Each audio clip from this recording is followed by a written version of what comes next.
But for now, let us move along to our next guest. He was supposed to be on the show last week. Told you that he had to withdraw at the 11th hour. Unfortunately, it was due to some bad news. You may have heard that Dominick Cruz, who was supposed to return to action against John Lineker, had to pull out of his fight, wrote a lengthy and heartfelt statement online, but wanted to talk to him about what happened, his road back to recovery once again, trying to get over the injury bug, all that, and then some. He's kind enough to be joining us on the phone. Dominick, how are you? Good, Ariel. How are you? I'm doing well. I'm sorry that we're talking under these circumstances, and I really appreciate you coming on to talk about it because I'm sure it's not a very, happy time. But could you update us? What exactly happened, and how are you currently feeling? Currently, which do you want first? Okay, what happened? What happened is I was all right. So over this period, I haven't been in there for a while because I've been testing my body and making sure that everything works and it's strong. Basically, if you created a checklist, Ariel, for me, I probably went through it twice of things I could do to make sure I was strong. You know what I mean? Things that I could make sure that my body was ready to go. So I've been training for 6 months before I even signed the bout agreement to do the sparring, do the grappling, wrestling. I was in great shape. I was running sprints. I was doing everything. The day I signed the bout agreement, literally that morning I signed it, and then went to spar that morning. And I'm only sparring once a week. I used to spar twice a week. I've done everything very carefully to make sure that I'm ready for this one. And I signed that bout agreement, go into the spar, and I get into my second round, beginning my third. At the very end of the second round, I throw a right hand. And as I throw an overhand right, I feel like, you ever ridden a roller coaster when you're trying to get to the top of the hill before they drop you down the edge, right? Mm-hmm. So like when you're climbing up the top, it goes click, click, click, click, click, click, click, click, click, click, click, click, click, click, all the way till you get to the top, right? Well, that clicky feeling was what I felt in my shoulder when I landed the right hand. And then I felt my fingers go numb. And then right away I knew something separated because you're not supposed to get blood flow and numbness to your fingers unless it's a detrimental injury and not just pain. So I stopped right away, got out, and I literally left that practice knowing I tore my shoulder and went straight into an MRI. I called the doctors I know, called my support system, and got everything lined up, ordered an MRI. I had the result that day, which was Friday, and I couldn't read the result, though, because by the time I was done with the MRI and everything was closed. All the doctors were home. So I couldn't even get the results till that Monday that we were supposed to do the interview. So I knew what had happened, but without doctors giving me the actual real outlook, I didn't have any business being on this show giving false information. So I just waited. And now I know that I tore my what is it? It's called I'm having a brain fart. I could think of the name of the tendons that I tore in a moment, but I got to look it up what I tore. But it was basically my subscapularis and my there's a tendon in the front. I tore my subscap 75% off the bone, and I tore the other tendon, which I'll have for you in a second when I look it up. I tore that one all the way off the bone. Oh. So I have I tore two very important ligaments forgive me, I'm not a doctor, so I don't know the difference between a ligament and a tendon. All right, it says tendon. So full thickness avulsion of the subscapularis tendon, and also supraspinatus, 75% tear off the bone. So my subscapularis is completely torn off, and my supraspinatus is 75% torn off. And so what they do with that is they're going to have to take the tendon and, from what I understand, reattach it, probably with a screw of some sort, into the bone to get everything reconnected. Now, tons of people have tons of shoulder issues, and they just keep working through it. And what nobody knows is I've actually been doing that already. I mean, I got a lot of years in the books, from wrestling to fighting like everybody else. However, you know, before I even fought Cody in that year hiatus where I did the 3 title fights, I shot my shoulder and my feet up and my knees up with stem cells, because those are the only areas that had been wear and tear, really. My feet were completely demolished during that point, as we already talked about, but my shoulder hadn't torn yet, but it was not strong. It had been not feeling good, and I shot the stem cells and the PRP in my right shoulder to get as much time as I could out of it. And unfortunately, this was just the end of the road for that shoulder. The wear and tear took over. And when I landed that punch, it landed on the back of Guaito's shoulder. I was sparring Guaito Perez, and I threw it, and it landed, and I felt it pop. Oh. So I can't give you like how or why this happened, because understanding it really serves no purpose, because there is no understanding. It's just what it is. And to try to understand it will take you in a loop that will never end. And so, you know, I choose to look at this as just the way it is, and what can I do with that is the question. And to answer how I feel, with all that being said, how I feel is sadness, extreme sadness, to be honest. It hurts. I mean, I want to cry, but I also know that this is a long road that I've had already. I've already been down this. I've had these injuries, and you know, if you really, you can attach whatever you want to this situation, but it never defeats me, and it never will. I mean, it's just part of my journey. It's going to be part of my legacy, these injuries. And you know, how many people go through life, you know, with problems and have to just, you know, they drop and they got to get back up, drop, get back up. That's really all it is. Life is no different from fighting, and that's why I love fighting so much. You know, sport is a metaphor to life, and that's why everybody connects to sport so heavily, because whether you play sport or not, you could see athletes go through and build through adversity on a stage that the general public can connect to. And my path and my journey and my legacy is going to be combined with the struggles of just everyday people. That's what my legacy is going to show. It's going to show that, you know, I had as many downfalls as anybody else who isn't a professional athlete, where everybody in the regular world that works their job, their 9 to 5, goes, man, I wish I had that. I wish I was an athlete and had all this and all that. My legacy will show that it isn't all that, that I'm actually just a general working class human with all the same stuff that you have. It's just that I get this platform to show how even in athletics, we go through the same stuff you go through in life, and you got to fall and you got to get back up, or you're going to quit. But you never get to quit at life. So if you quit in sport, exactly when you quit in sport is exactly when you would quit at life. And I never get the option to quit at life. So this is never a defeating thing. It's just it's a place where you got to sit, you got to connect with your support system, and you got to make your commitments, and you got to decide and declare what you want for yourself moving forward from the current situation. And for me, you know, I can look at it 2 ways, Ariel.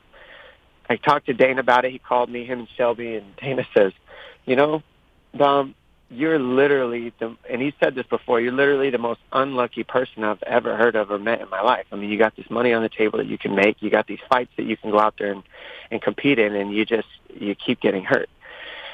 And I said, you know, I can sit and take that and go, what can I do with that, right? What can I do with that information, Dana? What do you want me to do with that information, Dana? He said, well, I don't know. You're just unlucky. And I choose to look at it differently, because that for me, if I take that and sit with that, that's the mentality that kills human beings every day. I'm unlucky.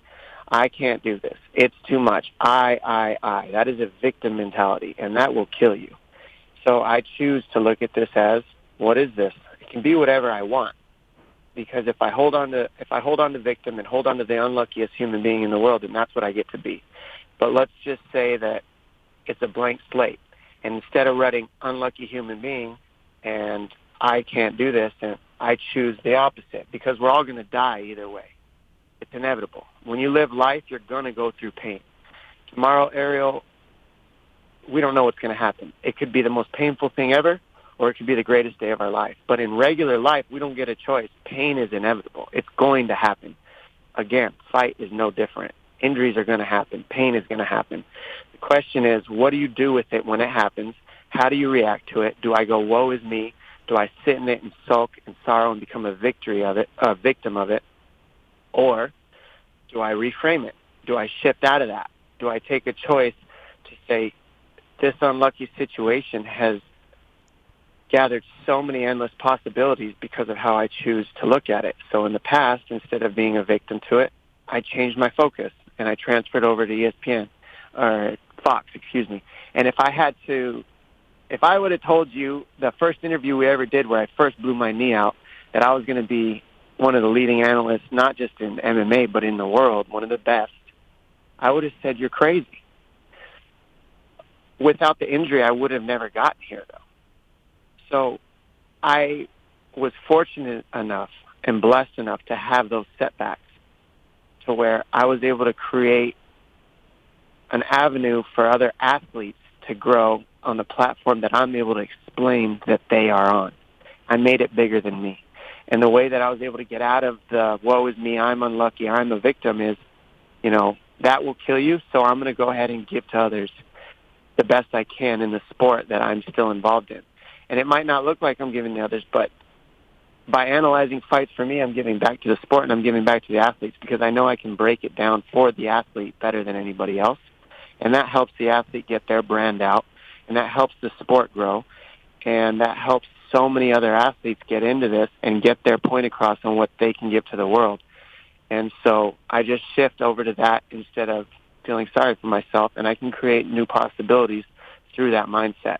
But the world's always going to tell us, you're lesser than, you can't do it, it's too much, because that's where they hold themselves.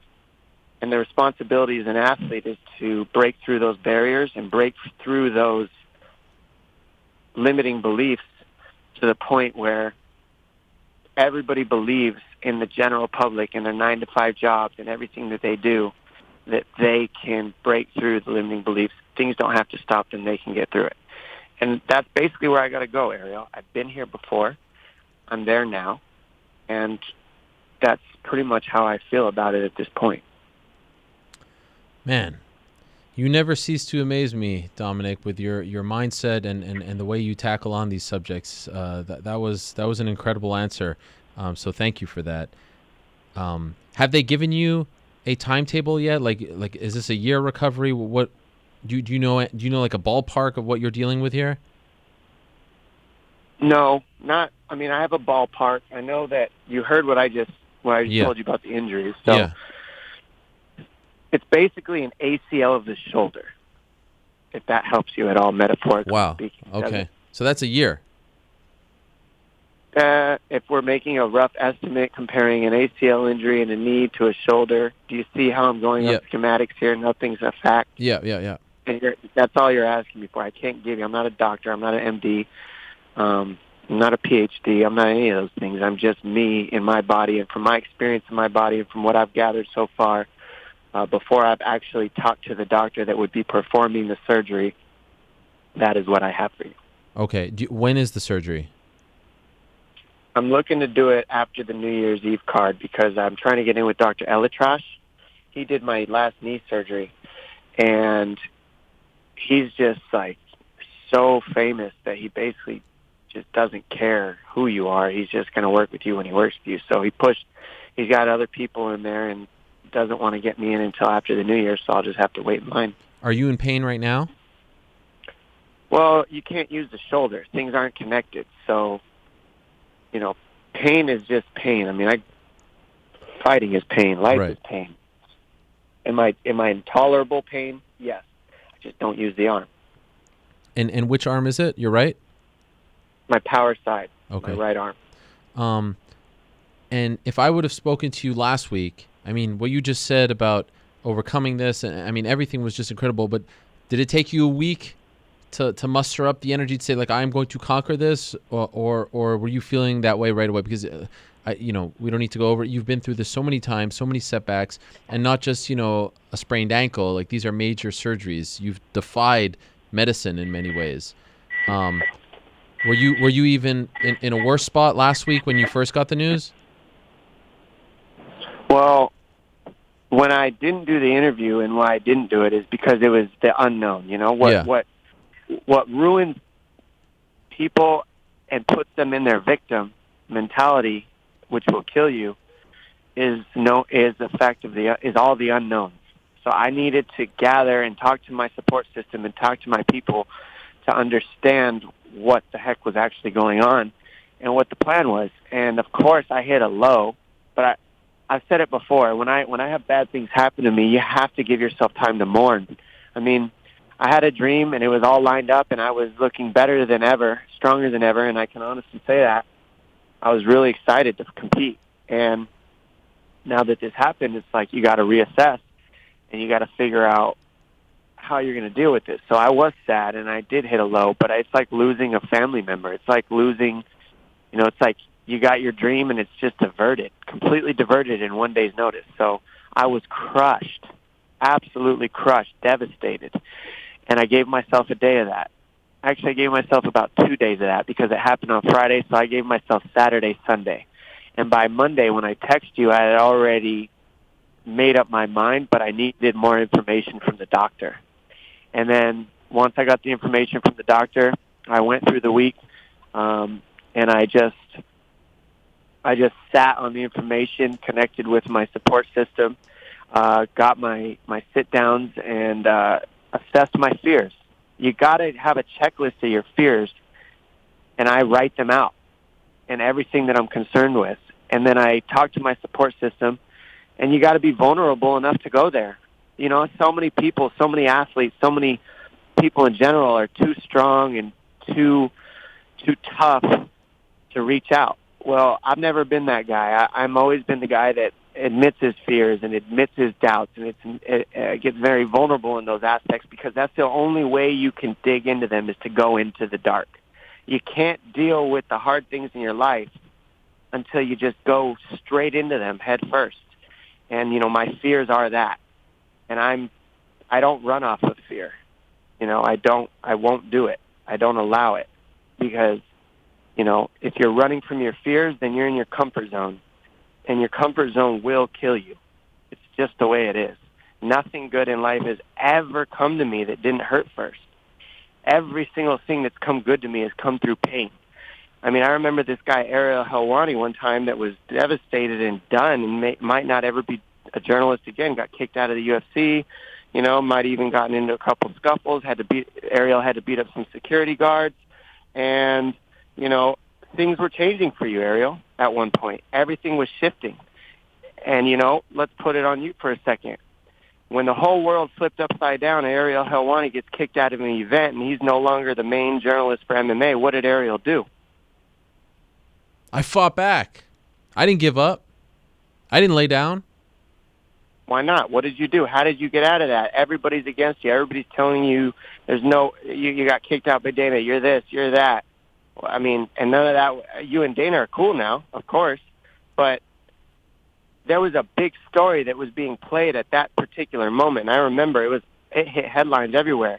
To be honest, you might be a bigger underdog than me, Ariel.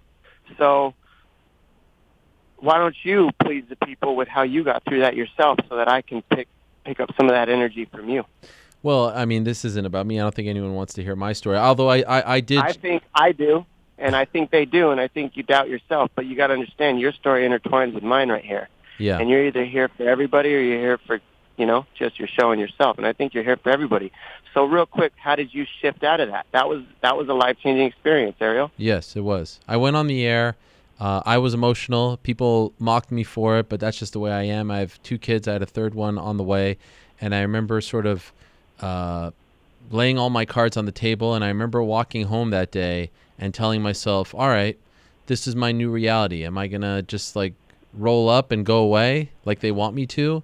I was told that, without getting too into it, Dom, as we open up this old wound, I was told that Lorenzo Fertitta just put a bullet in my head, that my career was over. That's what I was told.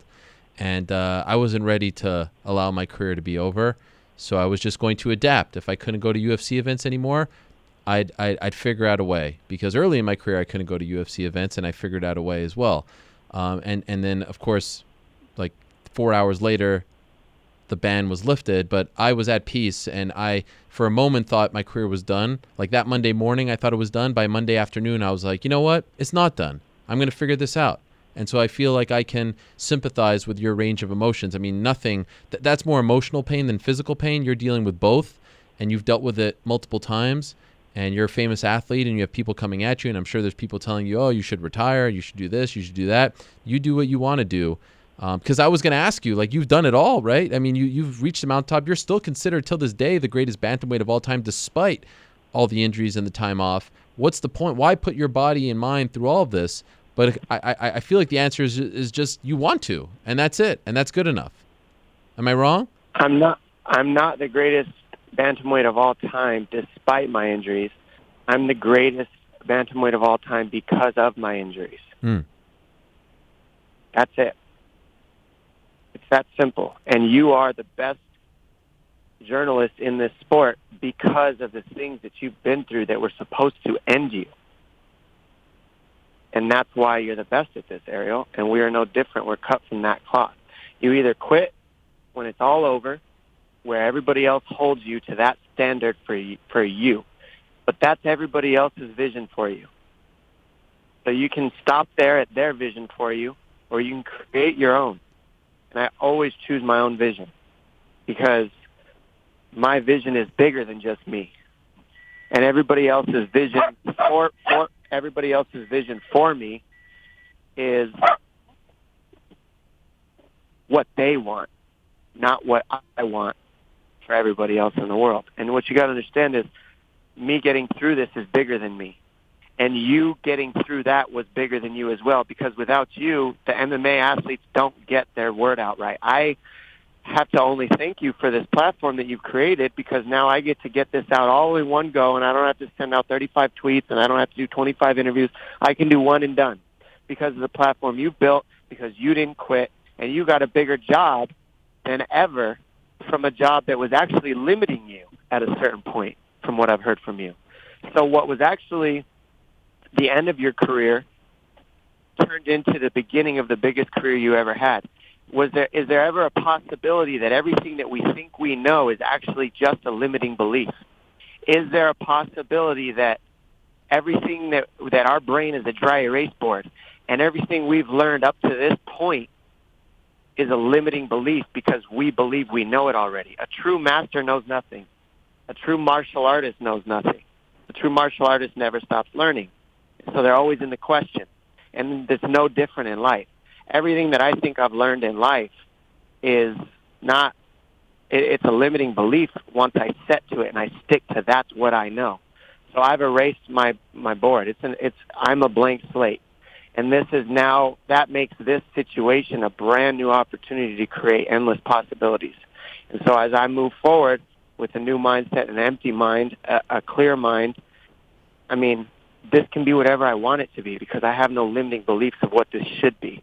However, everybody else has a limiting belief of what this should be because they have their opinion, but they're only looking at it through the lens of their own life. And so it's my job to give them a new lens by doing it and being it so that people can see it get done. Man, yeah, I wish I could just hug you right now, Dom. Really, this is incredible stuff. I mean, this is why you're one of the most beloved figures in the history of the sport, and why why people were so mad when you didn't come last week, and why they were so excited that you were on this week. I mean, this is just what can I say? I have nothing to say to this.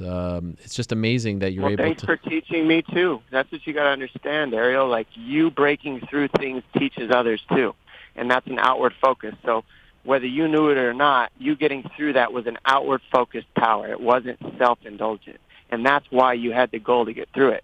And that's why I'm on this interview with you, because I respected how you've dealt with everything up to this point. Thank you. And I'm going to continue to support you, and I'm going to continue to support myself with a positive mindset. And the fans that can connect with me through this are going to be with me through this. And I love them, and I love you, and I love everybody who doesn't connect with me on this, because those people as well are going to get a learning from this. And them not agreeing that I can get this done is okay. That's their own limiting beliefs trying to talk to me. However, I don't live by other people's aspirations of me. I live by what I want for myself, and I create my own destiny with how I choose to look at things in the now. And I choose to look at this as a blessing, and it will be in the end. I don't know what it's supposed to uncover yet, Ariel, but you didn't know what your breakdown, getting kicked out of the event, was going to bring you either. All it brought at that time was fear. But the second you made a commitment, you made a declaration, and you committed to not being done, that's all it took. And that's all it takes from me. And that's all it takes from anybody in their regular life, in sport, in anything. But you just got to stick to it, and you got to keep the positive mindset and understand that anything that you think you already know is just a limiting belief. We all know nothing. And the more you know nothing, the more you have everything, because you're a blank slate that can be filled with whatever you need to be to make it work. You know what's crazy, Dom? When I was getting kicked, and not to make this too much about myself, but when I was getting kicked out, your hand was being raised. That's when you beat Uriah Faber. And so it's really wild how it is a lot more intertwined than maybe I would think on the surface. It's literally I when they asked me to come to the back to speak to Dana, I said I want to watch the co-main event. I wanted to watch your fight, and I didn't get to watch it live because of what happened, because I was being escorted out. It was literally during your fight, so it's just amazing. Like, you were having obviously the highest of highs, I was having the lowest of lows. Now here we are, sort of commiserating together. It's just incredible to hear, and people are reacting to it. I'm overwhelmed by the things that you're saying. One of the things that let's end on this note, Dom, because what I wanted to ask you about last week was what you think about the whole bantamweight division, because I feel like you have some thoughts, and I know maybe right now it feels like a million miles away, but could you share some wisdom as to what has happened to this division with the champion going down to 125 to fight Henry Cejudo? What do you make of this? Well, I created the 125-pound division, so you hear TJ saying they paid me a ton of money to kill the 25-pound division, because that's his insecurities trying to talk over what I created. But the truth is, that division was built because these guys were small, and I had been a dominant champion. I had cleared out the division, Ariel. I had legitimately beaten everybody in the division at that point before I had gotten injured. There was nobody in the top 5 that I hadn't beaten. Now you've got, and before me, there was Uriah Faber, who had done the same. And he created a high bar, Faber, at that point in my career, watching him, that he showed up and he fought who he needed to fight when he needed to fight. He wasn't hopping around, taking easy stuff. He fought Aldo at 45. He fought with Mike Brown with 2 broken hands. He did a lot of things that were impressive, but it wasn't in the fight that was impressive. It was the fight that he took. It was the amount of time that he was able to get these fights in, and it was the way that he fought and the way he built a division, because it was bigger than him when he built the division. Faber was always about everybody else. Even if I never agreed with him, he was about helping those other people. That's what Team Alpha Male was. And even though in my opinion, he's come back and forth, it is all about him to an extent, because even the people he helped, he was building his own business by managing them and running the gym, but he still did that, collected his own with an outward focus. So even as he built the division, that's how he built it, until I came over and I took the torch and I carried it on as long as I could. And I have, and I'm still here competing. I'm not done. However, I've never missed Faber so much. I never thought I'd say that, Ariel, but wow, he's a real champion, and you think about who we got there now. TJ Dillshaw's running for the fences. Anything, he's got Moraes begging, knocking at the door. He's got Usman South begging at the door with these wins. He's got myself, who was not begging, but more than ready, and the fans were more ready than me or anybody else to see that fight. And what did he do? He ran for the fences. He dropped to a division that's already ending. How does that help anybody but himself? It doesn't. And it doesn't build the division. It hurts the division. So what are you really doing this for? You're doing this to try to get another go for yourself, and I get it. Facing an Olympic gold medalist in Henry Cejudo is not some easy task. I'm not saying that by any means. But what does it do for the division? Like, what are you really doing? And where are you going, you know? I get hurt. Okay, I get that. So I couldn't compete. Fine. I never said it had to be me, but it could have been Moraes. I mean, that guy's been looking great. It could have been Austin Saugen. There's 4 to 6 people in there that he hasn't even looked at, and he decided to drop to a division to face somebody that's not even in the ranking of our division. It just makes no sense really for anything but himself. And you know, I don't hate TJ Dillashaw, but it just, you know, the way he hops around is very interesting to me, to say the least. And I don't see him being a champion that helps our division at all. I see him going to a place where he goes, you know, I'm not getting the sales. That means people aren't watching me, so everybody, I'm going to worry about myself. That's what I see from TJ Dillashaw right now. And that's what I saw him do to Team Alpha Male. And that's why Faber and him have such a beef, because he came from such a selfish standpoint, while, you know, Faber gave a lot to them. Now, I'm not going to say that Faber was Mr. Perfect by any means. I've said it a million times. You go back and look at all my interviews. Faber does come from a lot of selfish tendencies, in my personal opinion. But from a big standpoint, from the years of doing things, a lot less selfish than TJ Dillashaw's being these days as a champion. And it is what it is. Incredible stuff, Dom. Thank you so much. All the best to you. Good luck. If I don't see you beforehand or talk to you, good luck with the surgery. Please keep us posted.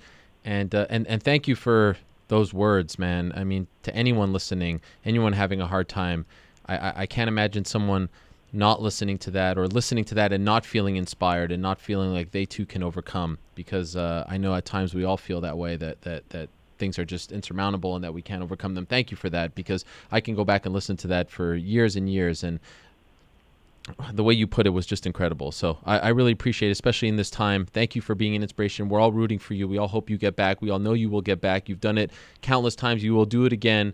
We'll all be by your side, and I can't wait to see you back in the octagon sooner rather than later doing your thing. My favorite part about what you said is we'll all be by your side. Those of you who are with me, I appreciate you so much. I love you all. And you're the power that gives me the reason to keep going, because if it was just about me, it wouldn't be enough. You have to be outward focused, and your vision has to be bigger than just yourself. Otherwise, you don't have the power to get it done. I promise. Amen. Thank you, Dom. All the best to you. We'll talk to you soon. Have a good day. All right, there he is, Dominick Cruz. What can you say? What can you truly say about this guy? I mean, that was just unbelievable stuff. Inspirational. I mean, we are lucky to have someone like Dominick Cruz in this sport. I don't care which side of the Team Alpha Male feud you are on. I'm just blown away with how he deals with these setbacks. Time after time, it's not just 2 months, it's 1 year. Think about that, 1 year. And he continues to tackle his issues like that, the way you just heard. Unbelievable. I mean, if there is a better interview in sports, I don't know who it is.